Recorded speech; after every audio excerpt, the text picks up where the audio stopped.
We need to pull samples of that at random, and then we take it to our lab and test it against the original samples. So you're going to see me actually pull some samples out of a bag with a little tool that we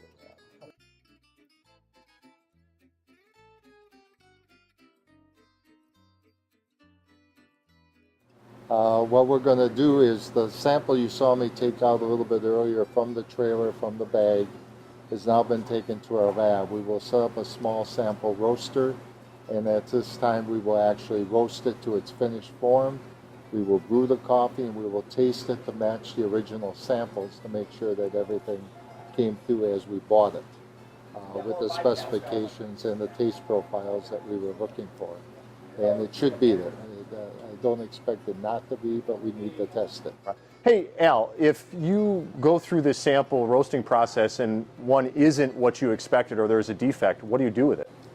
If it was not to the specifications that we have, we would have to close the trailer and send it back.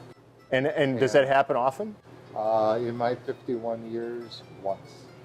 And basically it was not due to anyone's fault but the trucking company that didn't do their proper cleaning. Yeah. And we were able to detect that in the product and sent it back to where it belonged. The integrity of all the people in our industry is very high. They cannot afford not to be. Because if they would be sending me product that we didn't pre-approve, that didn't match, that would spread throughout our whole industry and You'd never buy from them again. And neither would anyone else. So what he does is he takes this forward sample and compares it to 3 different points of the 40,000 pounds that he stabbed and removed those beans. He'll measure the moisture, make sure it's around 10%, and it looks like it comes through at about 10.8%. It'll actually go into this small sample roaster here, and we'll physically roast and grind and brew the coffee and compare it to the forward sample that we have, and also check to be sure that there are no defects. Usually in the bigger roaster would probably be at about 300 degrees already when it starts to make that particular color change.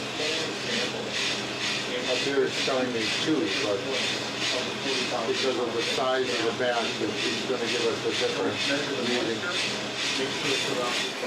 So what this is here is just an example of some of the coffees that we have in that we're testing.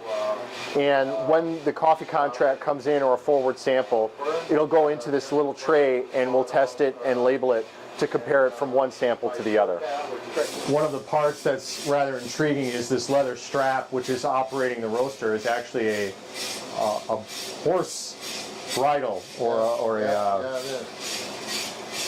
But there's no need for the industry or these people to make sample roasters much different than what we have here today. The technology is the same. The technology is the same. They may give it a different appearance or cosmetic look, but it's not going to do anything different. And it may have, like I said, a little cosmetic, it may be a little different, but It doesn't do anything else.